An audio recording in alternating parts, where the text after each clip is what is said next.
This is Monument Valley. We're at the Forrest Gump Highway. There's actually quite a lot of people that have parked up here. A lot of people on the road with tripods and everything, taking photos and stuff. We're in the middle of nowhere, but everyone's congregated at this very spot to take one of the most iconic photos in the USA. Look, see there, they're running, see? Yeah. See? That's what we're gonna do. We're gonna run as well and take a video. Very exciting. This could be one of the most iconic photos. Probably one of the best photos I've ever taken in my life.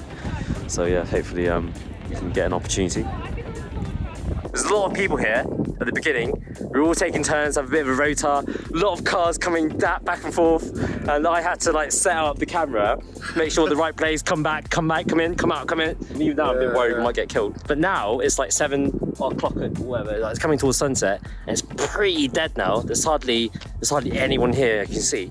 It's pretty amazing. We've already done our photos and videos of us running. So yeah, pretty satisfied. Yeah, this is a highlight of our life. Right, you're just running away. Anyway.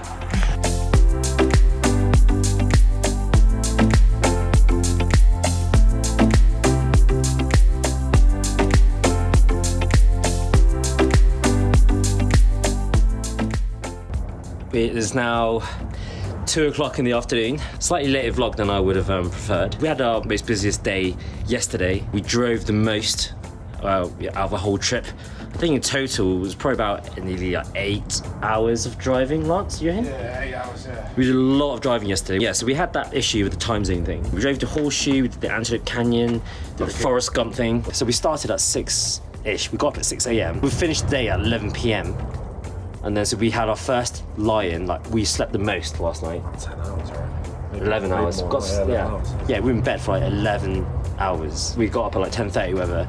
I was ready, realised the visitor centre closed at 12. Lance was still, doing his like 10 minutes per 10 minutes per hour. Yeah, so he was obviously not ready because it takes ages. So I went by myself to the visitor centre to make sure that we survive it and stuff like that.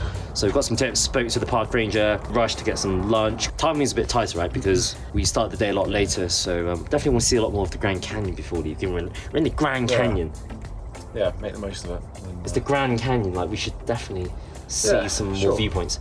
Finished lunch, got some supplies, got ice cream, and now we're just about to get in the car, drive back to the interchange, and then check out Mather. Whoa, see how bright it is. Check out Mather Point and Yavapai, and then have dinner.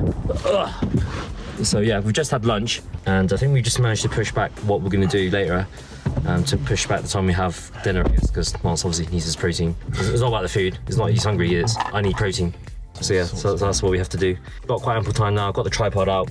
I'm gonna see more of the Grand Canyon and then put some petrol in, go to the Grand Viewpoint, and then tomorrow's the big day. Tomorrow is the big day. Yeah. It is a big day. All right. Right, see you later.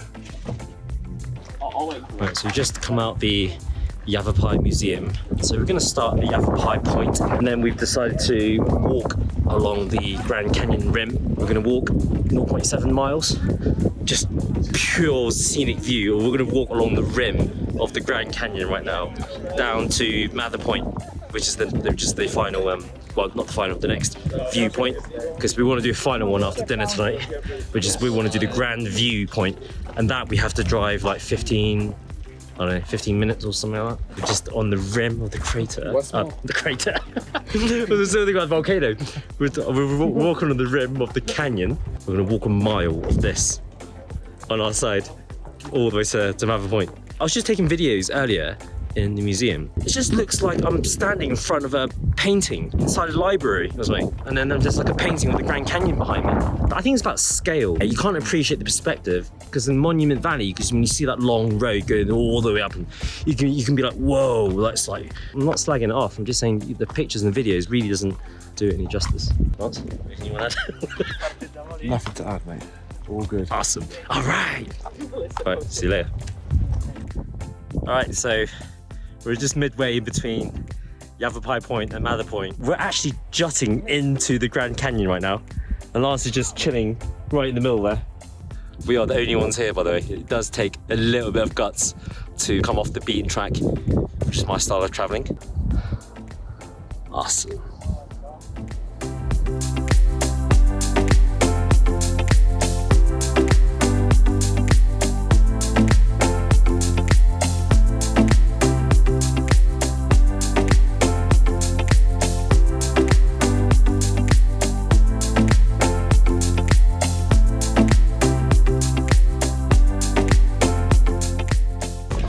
So we've just done Mather Point. I don't know if it's just my own personal travelling philosophy, right? Because I like to go off the beaten track. So the bit that we did before, when me and Lance hiked down to this random bit of rock jutting out and there's no one there, that, I think you agree, Lance, that was the highlight. It was better than Mather Point, Yavab High Point, better than Guano Point. Yeah. I'm not disrespecting the Grand Canyon, but it does feel like a lot more of the same. If you go to this point, you give it that point, it's just, Yeah, it's more of the same. But if you find the hidden gems, this is my philosophy, like what we did back then, there's no name for that. There's no name for that. It's not a touristy attraction, it's not a point you go to like everyone goes, right? That for me is, it's like, whoa. And it's finding those spots where that's the best spot we've been to, like Lance agrees, where we took the amazing photos. That's like, whoa. And that's not spots that people know about. You just have to go off the beaten track and then take a bit of risk, and then you get a massive reward. It's different, it's more, because it feels more risky. You feel more in there, more in the canyon. But this is just a taster of what we're gonna do tomorrow. We can see the ridge of the rim, right? And it's just like a narrow bit of road. And I'm like, mate, we're gonna be hiking on that ridge tomorrow, right? That narrow bit of road, we 360 walk on the ridge, literally inside the canyon. Yeah. So this is what we did in that sort of dangerous, well, not dangerous, that bit, that jutting out, was like a taster of what it's like to be more further in the canyon, which was my personal criticism of the skywalk. The skywalk, we were supposed to get that feeling of getting inside the canyon, but it didn't really jut out that far. And to be honest, I don't recommend you do the skywalk, it's crap.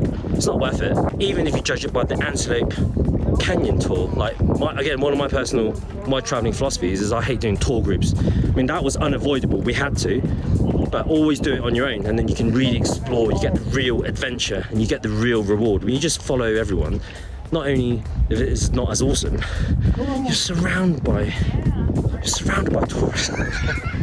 Bloody tourists. I shouldn't say this because everyone's around us. It's surrounded by tourists. Bloody tourists. Ruining everything, you know what I mean? So that's the end of my report of what we've just done. I think we've done it all now. So I think we've just got a bit of time just to chill out, have dinner, have some more food again, get some more protein for Lance. He's got to keep up his muscles. So we need to get some petrol, and then we drive to the east side. And then tomorrow we're going to do the west side, Hermit Viewpoint and Pima Point, which we have to do on the red shuttle because we can't drive. So we have to be on the shuttle and just sit all the way and go all the way there, which will be after our most epic hike in Grand Canyon, which we're going to start early tomorrow morning. Lance, anything you want to add? Nice one. Nice. Nice one, mate. Okay, so just finished the viewpoints and we parked our car outside We Cook Pizza and Pasta. So Lance had a bit of a craving for pizza, even after he actually said he wanted to have some meat. We were going to originally go to the Big E Steakhouse. I'm really surprised because given how much protein this guy needs, he actually fancies just having a lot of carbs instead. So we're going to come here, grab a pizza, hopefully have enough time, if it's not too dark, to go to the Grand Viewpoint. Can't see the sunset because it'll be too late by then. But hopefully it'll be romantic enough for the both of us. I hope we. All right. It does get a wee bit nippy up here at this time of day. Obviously it's going to be the opposite because it's going to be the absolute hottest when we do the hike tomorrow. Right, just going to have some pizza. See you there. All right. Pizzas, one pizza each. 10 buffalo wings to share. No, not buffalo, barbecue, because Lance can't handle the heat. So yeah, bon appetit. Alright, so just finished the pizza. We had pizza each, 10 buffalo wings. Well, keep on saying buffalo. 10 barbecue wings. It's too late now, as you can see, it's pretty dark. We're just going to go back home now, and obviously we've got to sleep early because we've got to leave early tomorrow for the hike. Hopefully we can fit in the Grand Viewpoint still tomorrow somehow. We're going to be quite busy now. Tomorrow, after the hike, Red Shuttle, Hermit's Rest, Pima Point, go back home, shower, check out, then maybe do a slight detour to Grand Viewpoint, and then drive back to Vegas. So yeah, big day tomorrow. Big day. Always big day. Right, so yeah, see you tomorrow.